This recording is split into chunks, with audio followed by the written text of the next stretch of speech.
గురూజీ 72 గంటల్లోనే ఫోన్లోని అద్భుతమైన జ్యోతిష్య పరిష్కారం చూపిస్తారు. నమ్మండి, నమ్మకపోండి, ఇది నిజం.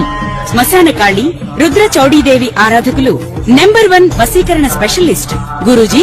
మనిషి పుట్టుక నుండి చనిపోయే వరకు వచ్చే అన్ని క్లిష్టమైన సమస్యలకు పరిష్కారం ఇక్కడ లభిస్తుంది. విద్య, ఉద్యోగం, వ్యవహారం, స్త్రీ ప్రేమ, పెళ్లి, సంతానం, స్త్రీ పురుష వశీకరణం, భూవశం, భార్యాభర్తల కలహాలు, కోర్టు సమస్యలు, విడాకుల సమస్యలు, చేతబడి, అప్పుల బాధ, ఇంకా మీకు ఎలాంటి సమస్యలు ఉన్నా 72 గంటల్లోనే. జై శ్రీమన్నారాయణ. నేను మీ ఐకాన్ ఆస్ట్రాలజర్ గట్టుపల్లి సురేష్ బాబు. మనకి ఈరోజు ఒక చిన్న విషయం మాట్లాడాలని చెప్పేసి వచ్చాను. అయితే ముఖ్యంగా ప్రతి ఒక్కరు కూడా గమనించవలసినటువంటి ఒక విషయం, గ్రహాల యొక్క స్థితిగతులు అవి మారుతూనే ఉంటాయి. ఎక్కడా కూడా గ్రహాలు అనేది ఆగిపోయి కానీ స్తంభించి కానీ ఉండవు. కాబట్టి గ్రహాలు స్థానాలు చలన చేస్తూ ఉంటాయి. వాటి పరిధిలో అవి వాటి కాలక్రమేణాగా ఏ టైంలో ఏ సమయంలో ఏ గ్రహం ఏ స్థానంలోకి వెళ్ళాలో ఆటోమేటిక్గా వెళ్తూ ఉంటుంది. దాన్ని మార్చేటువంటి యుక్తి కానీ దాన్ని మార్చేటువంటి శక్తి కానీ అయితే ఆస్ట్రాలజర్స్ దగ్గరగానో, గురువు దగ్గరగానో, పీఠాధిపతుల దగ్గరగానో ఎవరి దగ్గర కూడా లేదు. ఆ గ్రహాల యొక్క మార్పు వలన మన మానవాళిలో కొంతమేర మార్పులు అయితే సహజంగా వస్తూ ఉంటాయి. ప్రకృతిలో మార్పులు అనేది గ్రహాల యొక్క స్థితిగతుల వలన వస్తూ ఉంటాయి. అందువలన మనకి ఏదో గండాలు వస్తున్నాయి, ఏదో జరిగిపోతుంది, ఏదో కోట్ల రూపాయలు నష్టపోతాము, గండాలు వచ్చేసి మనం అందరం యాక్సిడెంట్లు పోతాము, అగ్ని ప్రమాదాలు అవుతాయి, ఫ్లైట్ యాక్సిడెంట్ అయ్యిద్ది. ఇవన్నీ కూడా ఇప్పుడు మనం ఒకటి గమనించుకోవాల్సిన విషయం. ముఖ్యంగా ఒకటి చెప్తాను. ఒక బస్సు ఉంటుంది, ఒక 50 నుంచి 60 మంది బస్సులో ఎక్కుతారు. ఈ బస్సులో ఎక్కిన వారికి మంచి శని భగవానికి అశుభ దృష్టి ఉంటుంది, దారిద్ర్యం ఉంటుంది. ఇతనికి రాహు సంబంధించినటువంటి అశుభ దృష్టి ఉంటుంది. ఇతనికి గండం ఉంటుంది. ఓకేనా? ఇతనికి ఒక గండం ఉంది. ఈ గండం ఉన్న వ్యక్తి 60 మంది ఉన్నటువంటి బస్సులో లేదా 45 మంది ఉన్నటువంటి బస్సులోకి ఎక్కున్నాడు. ఎక్కున్నప్పుడు ఇతని డ్రైవర్ ఎవరైతే ఉన్నారో ఇతను బస్సు ఎక్కినటువంటి డ్రైవర్కి శని భగవాని యొక్క అశుభ దృష్టి కాదు, శుభ దృష్టి బాగా ఉంది. అతనికి ఈ పూజలు, యజ్ఞ, యాగ, హోమాలు, జపతపాలు చేసుకోడు.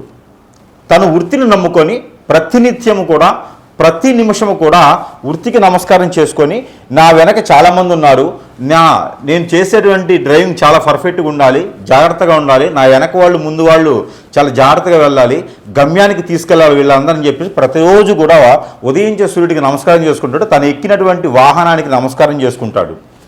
చేసుకొని ఎక్కేసి మనస్ఫూర్తిగా తనకి ఆత్మ సంతృప్తితో మనస్ఫూర్తిగా తను ఉండి బస్సు డ్రైవ్ చేస్తూ ఉంటాడు. ఆ బస్సులో దారిద్ర్యులు ఉన్నప్పటికీ కూడా ఎక్కడైతే గమ్యం ఉందో ఆ గమ్యానికి చెరువులోకి వెళ్తాడు. ఎందుకంటే తనకి నడిపేటువంటి డ్రైవర్కి అదృష్టం ఉంటుంది, లేదా పక్కన కూర్చున్న అదృష్టం ఉంది కాదు. ఆ గండం అనేది తనకి తప్పిపోయింది. తను ఏం పూజలు, హెగ్ర, యాగాలు ఏం చేయడు. సేమ్ ఇదే స్టోరీ.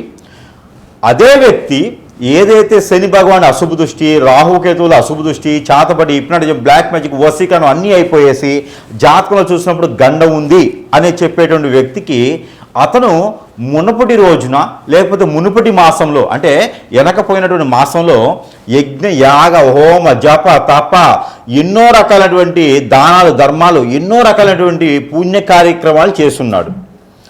ఇదే బస్సు డ్రైవర్ సేమ్ ఇదే దానిలో ఉంటుంది.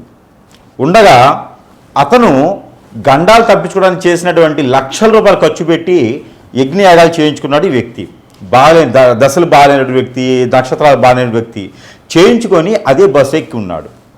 ఇక్కడ ఉండే వాళ్ళకి సేమ్ అదే అదృష్టం ఉంటుంది. వాళ్ళు ఎలా ఉన్నారో అదే స్థితిగతుల్లో ఉంటారు. ఈ వ్యక్తి వెక్కగానే అంటే ఈ వ్యక్తి కూడా అదే బస్సులో ఎక్కుతాడు. ఆల్రెడీ పూజలు చేయించుకొని ఉన్నాడు. ముందుకు వెళ్ళగానే యాక్సిడెంట్ అయింది. ఆ ఒక్క వ్యక్తి తప్పనే కాదు, ప్రతి ఒక్కరికి యాక్సిడెంట్ అయింది, అందరికీ కూడా దెబ్బలు తగిలినాయి. ఇప్పుడు మనం ఆలోచించాల్సింది ఏంటి విషయం? మనలో ఉన్నటువంటి కర్మ, మనలో ఉన్నటువంటి క్రామక్రోధాలు, మనలో ఉన్నటువంటి ఆ సమయము, గడియలు తప్పించడానికి మన వంతు కాదు. ఎందుకంటే మనము ఏది చేసినా కూడా ఉపశమనం మాత్రమే చేసుకోవాలి. అలానే మనం చేసేటువంటి క్రియ ఏదైతే ఉందో అప్పు తీసుకొచ్చి చేయకూడదు. మనకి ఏదైతే మనకి వీలవుతుందో, మన దగ్గర రూపాయి ఉందా అంటే ఆ రూపాయికి సంబంధించినటువంటి దానాలు, ధర్మాలు, యజ్ఞ, యాగ, హోమ, జపాలు, తపాలు చేసే అవసరం లేదు. భగవంతుని యొక్క నామం దలుచుకుంటూ మనం చేసేటువంటి పుణ్యకార్యాలు చేసుకుంటూ ఉంటే సరిపోతుంది. ఒకరిని దూషించకుండా, ఎదుటి వాళ్ళని అనకుండా, మనకి ఏదైతే మంచి పని అనిపిస్తుందో ఎదుటి వారికి సహాయం చేయకపోయినా సరే మన బాధ్యత మనకి నచ్చినట్టు విధంగా ఉంటే సరిపోతుంది. అదేవిధంగా మనము చేయించిన యజ్ఞయాగాలు అతనికి ఏమైనాయండి? ఆ రోజు ఏమైపోతున్నాయి? అప్పు తీసుకొచ్చి మరీ చేశాడు, అప్పు మిగిలిపోయింది, అప్పు కట్టాల్సి వచ్చింది. ఎప్పుడు కూడా ఒకటి గుర్తుపెట్టుకోండి. ఇప్పుడు ఎందుకు చెప్పాల్సి వచ్చింది ఈ స్టోరీ అంతా అంటే, గుర్రం గుడ్డిదైనా దాన తప్పదు అన్నట్టుగా ఇక్కడ ఏమవుతుందంటే, మన యొక్క ఏదైతే గ్రహాల యొక్క స్థితిగతులు మనిషిని భయభ్రాంతుల్ని చెయ్యవు, మనిషిని ఇబ్బంది పెట్టవు. ఎటువంటి పరిస్థితుల్లో, ఎటువంటి సంఘటనలో, ఎటువంటి సిచ్యువేషన్లో, ఎటువంటి పొజిషన్లో అయినా సరే అన్ని గ్రహాల కూటమిగా ఏర్పడి ఒక స్థానంలో ఉన్నప్పటికీ కూడా మనుషుల యొక్క స్థితిగతులు కొంతమేర అటు ఇటు అవుతామో, కానీ మనుషుల జీవితాలు నాశనం అవ్వవు, పటాపంచులు చెయ్యవు, జీవితాలు బొగ్గుపాలు చెయ్యవు, సూసైడ్ చేసుకునే పరిస్థితికి వెళ్ళవు, మరీ భూగ్గా నువ్వు ఆ పాతాళలోకానికి వెళ్ళేలా చెయ్యవు ఏ గ్రహం కూడా మిమ్మల్ని. ప్రతి ఒక్కరు దీన్ని గమనించుకోండి. మీ యొక్క ఏదైతే మంచితనమో, ప్రజల యొక్క ఏదైతే అవసరమో, ప్రజల యొక్క భయాన్ని ఏదైతే ఉందో దాన్ని క్యాష్ చేసుకుంటున్నారు చాలామంది గురువులు. ఇది కూడా గుర్తుపెట్టుకోండి చాలామంది కూడా. ఇక్కడ మనం చూసుకున్నట్టయితే మార్చి 14వ తారీఖు మారినటువంటి రవి భగవానుడిని మీ తరమో, నా తరమో, లేకపోతే ఇంకొకరి తరమో, మా పాత తరమో, మా ముంతాత తరమో అయితే కాదు మార్చడానికి. ప్రపంచం మొదలవక నుంచి ఉన్నది సూర్యచంద్రులు, గ్రహాల యొక్క స్థితిగతులు. అవి మార్చేదానికి, వాటి యొక్క స్థితిగతులను మార్చేదానికి మన తరం కాదు, మీ తరం కాదు. కాబట్టి ఇక్కడ ఏ ఒక గురువుకి తరం కాదు. కాబట్టి గ్రహాల స్థితిగతులు మారినప్పుడు మనము నవగ్రహాల మండపానికి వెళ్ళేసి అభిషేక అర్చనలు చేయించుకుంటే సరిపోతుంది. నవధాన్యాలు తీసుకుని వెళ్ళి నవగ్రహాల మండపంలో వేస్తే సరిపోతుంది. శివాలయంలో అభిషేకం చేసుకుంటే సరిపోతుంది. ఎన్నో రకాలైనటువంటి ఆలయాలు ఉన్నాయి మనకి, ఎన్నో రకాల ప్రసిద్ధి చెందినటువంటి దేవస్థానాలు ఉన్నాయి. ఆ దేవస్థానంలో, ఆలయంలో దేవుడు అనేది వాటి ఒకడు ఉన్నారు. కాబట్టి ఆ దేవునికి చేసేటువంటి పూజలు కావచ్చు, అమ్మవారి చేసేటువంటి కుంకుమచ్చలు కావచ్చు, స్వామివారికి నిర్వర్తించేటు నోములు ఉంటాయి, యజ్ఞాలు ఉంటాయి, యాగాలు ఉంటాయి, ఇవన్నీ ఉంటాయి. కానీ మన మనసుకి ఏదైతే చేయాలనిపిస్తుందో అది చేయండి. అంతేగాని ఎవడో చెప్పినాడని చెప్పి భయభ్రాంతులు వేసి మీరు చేస్తారంటే మాత్రము ఖచ్చితంగా ఇబ్బంది పడి ఆ గురువులకి మీరు హిప్నాటిజం అయిపోతారు, లక్షల రూపాయలు నష్టపోతారు. మీరు ఆల్రెడీ వ్యాపారంలోనో, జాబులో లేకనో ఏదో సమస్యలతో కొట్టుమిట్లాడుతూ ఉంటే మళ్ళీ లక్షల రూపాయలు పెట్టి పూజలు చేస్తూ ఉంటే ఎట్లయితుంది? ఒకడు వస్తాడు కిరీటం పెట్టుకొని 11 ఉంగరాలు పెట్టేసి నడుముకి బెల్ట్ కూడా అది వడ్రానం పెట్టుకొని వస్తాడు. వచ్చేసి నా దగ్గర స్టోన్లు తీసుకోండి మీకు అష్టైశ్వర్య ప్రాప్తి కలుగుద్ది అంటాడు. నేను 10 లక్షలు ఇస్తా, నెల రోజులు కాదు సంవత్సరం వెయిట్ చేస్తా, నన్ను చేయమని చెప్పండి. ఇలాంటివన్నీ బోగర్స్ మాటలు విని ఇబ్బంది పడకండి. మీరిచ్చే డబ్బులతో వాళ్ళు బాగుపడతారు తప్పితే మీరు బాగుపడేదానికి కానీ, మీరు ముందుకెళ్ళేదానికి కానీ లేదు. స్వచ్ఛందంగా, ఇష్టంగా, అందులో దేవుని మీద ప్రేమతో చేసేటువంటి గురువు లేరు. ఖచ్చితంగా మీరు అందరూ గుర్తుపెట్టుకోవాల్సిన విషయం ఏంటంటే, మిమ్మల్ని అందరినీ గురువులనే పేరుతో మోసం చేస్తున్నారు, వేషధారణతో మోసం చేస్తున్నారు.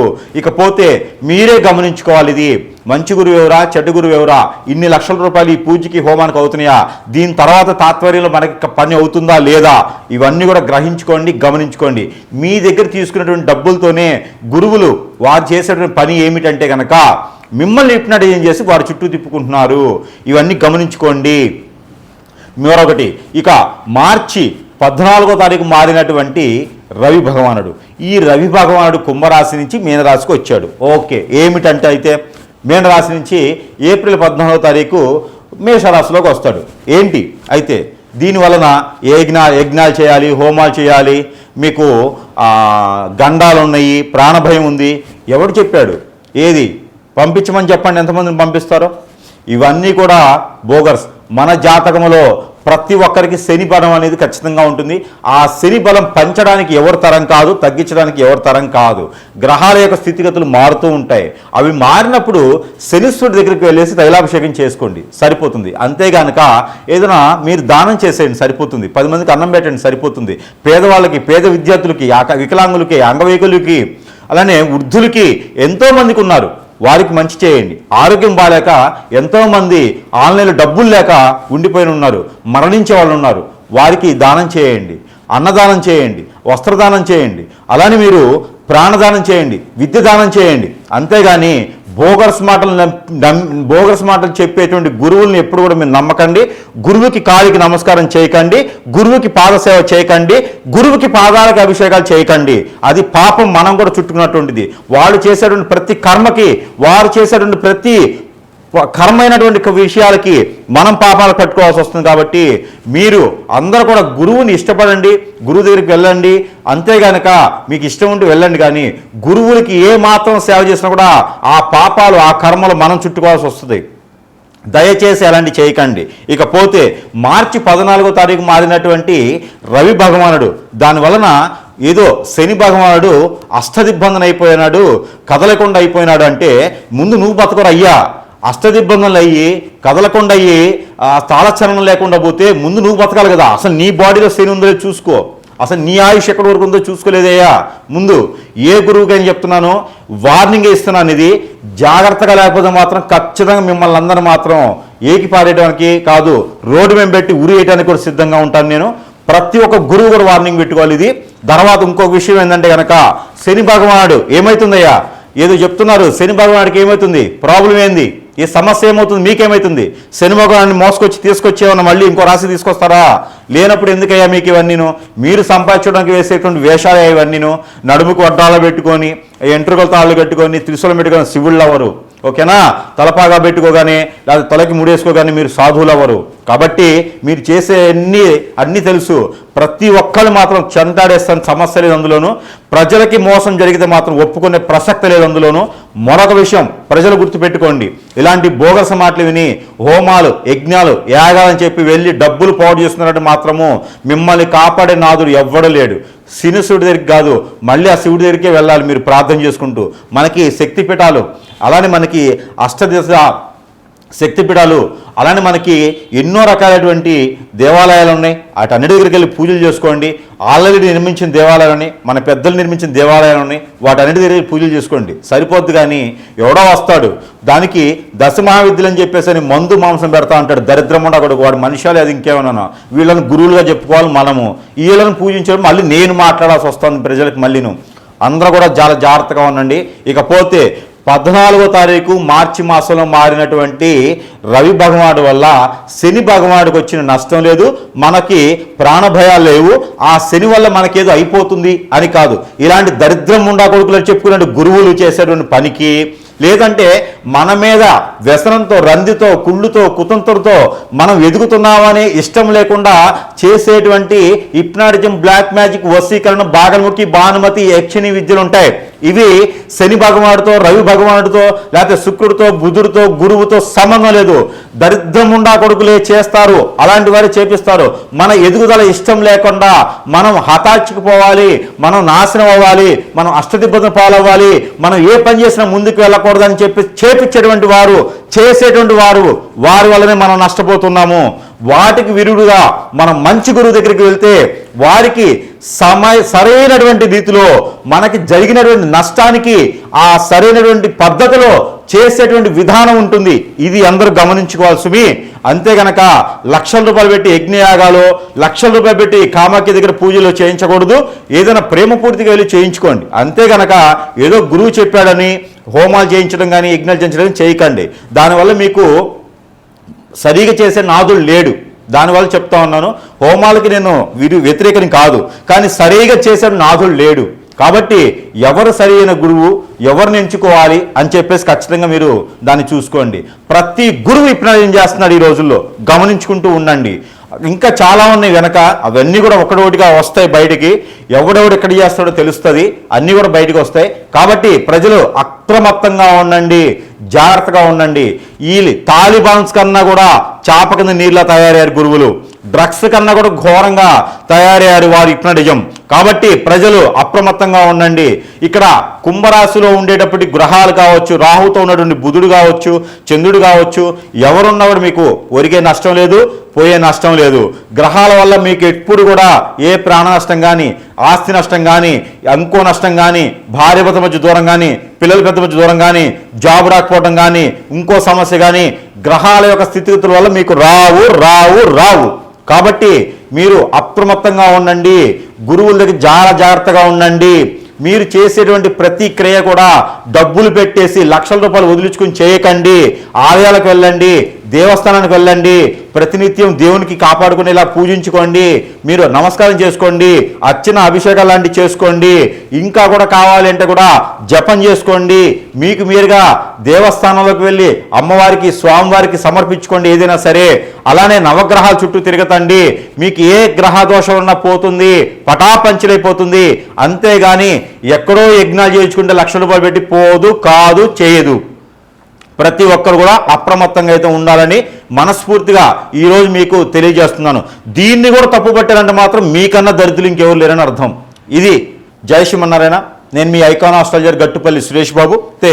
ద్వాదశ రాశిలోటి వృషభ రాశి వారికి ఏమవుతుంది అసలు నాకు అర్థం కాదు. శని భగవానుడు మీనరాశిలో ఉన్నాడు. ఇప్పుడు మార్చి 14వ తారీఖు రవి భగవానుడు కుంభరాశి నుంచి మీనరాశికి వెళ్ళాడు. దీనివలన శని భగవానుడికి వచ్చినటువంటి ఇబ్బంది ఏమిటి? వృషభ రాశి వారికి వచ్చిన సమస్య ఏంటి? ఎందుకు గురువులుగా మాట్లాడాలి, గురువులుగా చెప్పాలి? ఎందుకు భయభ్రాంతులు చేస్తున్నారు వీడియోస్ ద్వారా, మాధ్యాల ద్వారా? ఏం సాధించాలి మీరు? ప్రజల్ని భయపెట్టి ఏం సంపాదించాలి మీరు? ఏ హోమం చేస్తే అవుతుంది? నేను ₹1 కోటి పెట్టి హోమం చేస్తాను, నాకు మంచి జరుగుతుందా? ఎవరికైనా సరే చెప్తున్న గురువులకి జాగ్రత్తగా బ్రతకాలి. జాగ్రత్త అంటే జాగ్రత్తగా బ్రతకాలి. లేకపోతే అన్ని ప్రదేశం రోడ్డు మీద అంటారు జనాలు, ప్రజలైతే అంటారు. కాబట్టి ఏ రాశి మారినా, ఏ గ్రహం మారినా, గ్రహాలు మార్చేటువంటి స్థితిగతులు మీకు ఉన్నాయా? గ్రహము ఒక స్థానం నుంచి మరో స్థానాన్ని మార్చే స్థితిగతులు మీకు ఉన్నాయా? లేనప్పుడు భయభ్రాంతులు చేయకండి. ప్రజలకు ఉన్నటువంటి సమస్యలు ఒకటి కాకుండా మళ్ళీ మీరు చెప్పేటువంటి సమస్యలు ఒకటా? ఎందుకు చెప్తున్నారు అలాగా? శని భగవానుడు ఏం చేస్తాడు? వృషభ రాశి వారికి ఏం చేస్తాడు శని భగవానుడు? నేను అడుగుతున్నాను, చెప్పండి. తెలియనప్పుడు, చేతగానప్పుడు వదిలేయాలి. డబ్బు సంపాదించుకునే మార్గం ఇది ఒకటేనా? గొళ్ళ మెట్ల గారు కూర్చుని అడుక్కుంటే డబ్బులు వస్తాయి. ఊరక డబ్బు రావాలంటే బాంబులు పెట్టండి. మీరు కూడాను తాలిబాన్ల కన్నా గొప్ప వాళ్ళు అయిపోయినారు. మీరు తాలిబాన్ల నయం చెప్పి చంపుతారు. మీరు చెప్పకుండా ప్రజల మధ్యలో దూరి చంపుతున్నారు. వాళ్ళు నిప్నరేం చేసి బ్లాక్ మ్యాజిక్ చేసి ప్రజల్ని భయభ్రాంతులు చేస్తున్నారు ప్రజలు. శని భగవానుడు ఏం చేస్తాడు? వృషభ రాశి వరకు ఏం చేస్తాడు? 11వ స్థానంలో ఉన్నాడు. ఉంటే ఏమవుతుంది? నష్టమవుతుందా? ఎలా నష్టమవుతుంది చెప్పండి నాకు. ప్రాణ నష్టం ఉందా? ఏ రకంగా? గురువు ఎక్కడున్నాడు? 2వ స్థానంలో ఉన్నాడు. గురుబలం ఉంది వీళ్ళకి. ఎలా ప్రాణ నష్టం అవుతుంది? అవ్వదు. శని భగవానుడు ఉండడంలో ఏమవుతుంది? శని భగవానుడు ఉచ్చలో ఉండడం వలన ఇక్కడ శనీశ్వరుడికి రవి భగవానుడు ఉచ్చలో ఉండడం వల్ల శని భగవానుడికి ఏమవుతుంది? కలత్ర దోషం అయితే ఉంది. ఎక్కడుంది కలత్ర దోషం? మీనరాశిలో రవి భగవానుడితో శని ఉన్నాడు కాబట్టి పిల్లలు పుట్టడానికి ఆలస్యం అయితే పెళ్ళైన వారికి కలత్ర దోషం అయితే ఉంది. పెళ్ళైనా కొంచెం కూడా నిలబడదు. ఇంకంతకన్నా సమస్య ఏం కనిపిస్తోంది మీకు వృషభ రాశి వారికి? ఎక్కడ గండం ఉంది? ఏమైనా పోతారా యాక్సిడెంట్లో? ఫైర్ యాక్సిడెంట్ ఏమైనా అవుతుందా? వృషభ రాశి వాళ్ళకి అందరికి ఉందా? గురి యొక్క యోగం కానీ దశ కానీ ఉన్నప్పుడు ఏమవుతుంది? రవి యొక్క దశ ఉన్నప్పుడు ఏమవుతుంది? వృషభ రాశి వారు భయపడకండి. ఎలాంటి వీడియోలు చూసి భయభ్రాంతులు అవ్వకండి. మీకు జరిగిన సమస్య వేరు. ఇలాంటి గురువులు దరిద్రులా మీకు ఏదైనా చేయించి ఉండాలి. లేకపోతే మీకు మీ చుట్టూ ఉండేవారు ఏదో చేపిస్తుంటేనే మీలో సమస్యలు ఏర్పడతాయి. అంతేగాని శని భగవానుడు మారాడు, 11వ స్థానంలోకి వచ్చాడు, తర్వాత రవి భగవానుడు అక్కడ ఉన్నాడు అంటే వీళ్ళు చేసేది ఏం లేదు, వారు చేసేది లేదు. మీ పేరు మీద వాళ్ళు తింటారు అంతే. వారు ఇంకో దగ్గర డబ్బు పెట్టుకుంటూ ఉంటారు. ఒక గురువు చెప్తా ఉన్నానండి, గురువు మీకు తెలిస్తే చెప్పాలి, తెలియకపోతే నేర్చుకుని చెప్పాలి. నా దగ్గర రండి చెప్తా. లేదు అంటారా? డెబిట్ పెట్టని చెప్తా. లేదు అంటారా? మీకు ఏదైనా డబ్బు సంపాదించండి, వేరే మార్గాలు వెతుక్కోండి. ప్రజల్ని భయభ్రాంతులు చేయకండి. ప్రజలు అమాయకులు, ప్రజల్ని భయభ్రాంతులు చేయకండి. ప్రజలు దేవుళ్ళు లాంటి వాళ్ళు. మీకు తెలిస్తే చెప్పండి, లేకపోతే అలా ఉండండి. ఇది గురువుకి ఒక వార్నింగ్ అనుకోవచ్చు, వాళ్ళకి ఒక ఇది అనుకోవచ్చు. ఇప్పుడు మీకు ఆరోగ్యం బాగాలేదు, మీరు ఆరోగ్యం మీకు చూసుకోవడానికి చేత కాదు, హాస్పిటల్కి వెళ్తారు. మీలాగనే భయపెట్టేటువంటి డాక్టర్ ఎక్కడైనా ఉండి మీరు ఈ టెస్టులు కానీ ఆపరేషన్ కానీ చేయించుకోకపోతే సస్తారు అని చెప్పారనుకోండి, మీరు భయపడతారా లేదా? మీకు ఒక టాబ్లెట్ వేస్తే తగ్గిద్ది, కానీ డాక్టర్ చెప్పిన మాట మీరు వింటారు, మీరు అపాయింట్ తీసుకొని చేయించుకోవాలి. ప్రజలు కూడా అంతే, ప్రజల్ని భయభ్రాంతులు చేయకండి. శనీశ్వరుడు ఏమి చేయడు మనిషిని. శనీశ్వరుడికి తైలాభిషేకం చేసుకున్నా, గరిక బెల్లం పెట్టినా, బెల్లం ముక్క పెట్టేసి తైలాభిషేకం చేసుకుంటే శనీశ్వరుడు దేవుడు కన్నా గొప్పవాడు శనీశ్వరుడు. మనకి చాలా మంచి చేస్తాడు, ప్రాణగండాలు తప్పిస్తాడు. ఇలాంటి దరిద్రులు నమ్మి హోమాలు యజ్ఞాలు చేయడం ఏంటండి? ప్రజలైనా ఆలోచించుకోవాలి. లక్షల రూపాయలు పెట్టి ఆల్రెడీ అప్పులై ఉన్నారు, ఇబ్బంది పడుతున్నారు, ఆరోగ్యం క్షీణిస్తుంది. ఇవన్నీ కూడా ప్రజలు మీకు చేసినటువంటి మీ మంచితనం, మీ యొక్క చైతన్యం, మీ యొక్క అమాయకత్వం ప్రజలు గుర్తుపెట్టుకోండి. వృషభ రాశి వారు, మీరు ఎంతో మందికి ఉపాధి అవకాశాలు కల్పించేటువంటి శక్తి యుక్తులు కలవటువంటి రాశి వారు మీది. అలానే ఎంతో మందికి మీరు దారి చూపించేటువంటి వారు. మీరు పోయి వాళ్ళ కళం పట్టం ఏంటి? వాళ్ళు మీకేదో దీవెనేటి ఏంటండి? వారు మిమ్మల్ని ఇప్పుడు ఏం చేస్తున్నారు? మీరు ఏ దానం చేయలేదండి? ఎప్పుడు మీరు ఏ హోమం చేయలేదా అండి? మీరు ఏ దానం చేయలేదా? ఏ అభిషేకం చేయలేదా? ఏ అర్చన చేయలేదా? ఎందుకు మీకు ఎలా అవుతుంది? గమనించుకోండి. మీరు ప్రతినిత్యం దేవుని కాపాడమని కోరుకోవడం మనకు ఇష్టపూర్వకంగా కాపాడుకోవాలి. ఇంట్లో పూజించుకున్న, ఆలయాలు పూజించుకున్న ఒకటే దేవుడు ఉంటాడు. మనస్ఫూర్తిగా ప్రార్థించుకోవాలి. 5 నారికేళను సమర్పించుకోండి, పెసరగుగ్గులు సమర్పించుకోండి, వడపప్పు పానకం సమర్పించుకోండి. శ్రీరామనవమి వస్తుంది, స్వామివారికి వడపప్పు పానకం చదివించుకోండి. మీకు అష్టైశ్వర్య ప్రాప్తి కలుగుతుంది. గ్రహాలన్నీ కూడా మీ అనుసరణలో ఉంటాయి. అంతేగాని ఎవరో గురువు చెప్పారని మీరు కూడా భయభ్రాంతులు అవ్వకండి. అలాంటి ఏం కావు. యుద్ధం అయితే అవ్వదు, మీ ఇంటి వరకు యుద్ధం అవ్వదు, మీ వల్ల నష్టపోరు. మీకు మీ యొక్క మంచితనం తట్టుకోలేక మీ చుట్టూ ఉండేవారు చేయించినటువంటి అష్టదిబ్బందన, హిప్నాటిజం, బ్లాక్ మ్యాజిక్, వశీకరణం, బాగల్ముఖి, యక్షిణి లాంటి విద్యలు చేసి మిమ్మల్ని అష్టదిబ్బందం చేసి ఎదకొని చేస్తున్నారు. ఇది బాగా గుర్తుపెట్టుకోండి. మీకు ఏ గ్రహం కూడా ఇబ్బంది కలిగించదు. శనీశ్వరుడు కాదు కదా, వాళ్ళ నాన్న కూడా మీకు ఇబ్బంది కలిగించరు. ఇక్కడ ఏ గ్రహం మిమ్మల్ని ఏం కాదు. ఎవరికైనా సరే ఒక వారంలో 4 భోజనం పెట్టండి, ఏ గ్రహాలు మీకు ఏం చేయవు. గ్రహాలు చేసేవైతే మీరెందుకు ఇలా ఉంటారు? గ్రహాలు ఎప్పుడు కూడా మనిషిని ఇబ్బంది పెట్టవు. కాబట్టి ఆ గ్రహాలు మనలో మార్పు చెందుతూ ఉంటాయి, మనలో చైతన్యం తీసుకొస్తూ ఉంటాయి ఒక్కొక్క గ్రహం. అంతేగానక ఏదో స్తంభించిపోయింది, అష్టదిబ్బంది అయిపోయిందంటే వీడికి ముక్కుకి ప్లెక్కు పెట్టాలి. అలా చెప్పిన వాళ్ళకి ముక్కుకి ఇలా క్లిప్ ఉంటుంది బట్టలు పెట్టేది. ఆ క్లిప్ పెడితే ఒక అరగంట సేపు అట్లా ఉన్నాడు అనుకోండి, వాడికి శరీరం గట్టిగా ఉన్నట్టు. కాబట్టి ప్రతి గురువు కూడా అదే చేయండి, ఒక్కొక్క క్లిప్ పెట్టండి. క్లిప్లు పెడితే బతుకుతాడో చూద్దాం. అంతే కనుక మీరు అలాంటి ఏం చేయకండి. ఊపిరి పీల్చుకున్నంత వరకు, ముక్కు ఉన్నంత వరకు, గాలి పీల్చుకున్నంత వరకు మనిషికి ఎలాంటి సమాధానం కానీ, మనిషికి ఎలాంటి పరిస్థితి కానీ గ్రహాల నుంచి ఏర్పడదు. కాబట్టి ప్రతినిత్యం కూడా వృషభ రాశి వారు మనం ఏం చెప్పినటువంటి దానాలు చేసుకోండి, సరిపోతుంది. అంతే గనక ఎవడైనా దరిద్రం ఉండకూడదు మీ చుట్టూ ఉండేవారు మీకు ఏదైనా చెడు చేపించి ఉంటే గనక దానికి విరుగుడుగా కావాలి అంటే హిప్నాటిజానికి యాంటీ హిప్నాటిజం ఉంటుంది, వశీకరణానికి యాంటీ వశీకరణ ఉంటుంది, మందు పెట్టడానికి యాంటీ మందు ఉంటుంది. ఇలాంటి ఏదైనా మీరు పావు చేసుకునే విధంగా చూసుకోవాలి తప్పితే మీకు ఏదో లక్షల రూపాయలు ఖర్చు పెట్టి చేసుకునే మాత్రం అలాంటిది ఏమీ లేదు. ఏప్రిల్ 14వ తారీఖు 2024 వరకు కూడా, ఈ మాసం వరకు కూడా రవి భగవానుడితో పాటు శని మీనరాశిలో సంచరిస్తుంటారు. వృషభ రాశి వారికి 11వ స్థానంలోనైతుంది, 10వ స్థానంలో రాహు ఉన్నాడు, బుధుడు ఉన్నాడు. ఏ ఇబ్బంది లేదు. మీరు ఇబ్బంది పడకండి, భయపడకండి, ఆందోళన చెందకండి. ఇలాంటి దరిద్రమైనటువంటి ఏదైతే గురువు చెప్పున్నారో అలాంటి భయభ్రాంతులు చేసేటువంటి వీడియోస్ ఏమున్నా కూడా మీరు మనసుకు తీసుకోకండి, మైండ్ తీసుకోండి. వాటి వల్ల కాదు, ఇబ్బంది పడద్దు.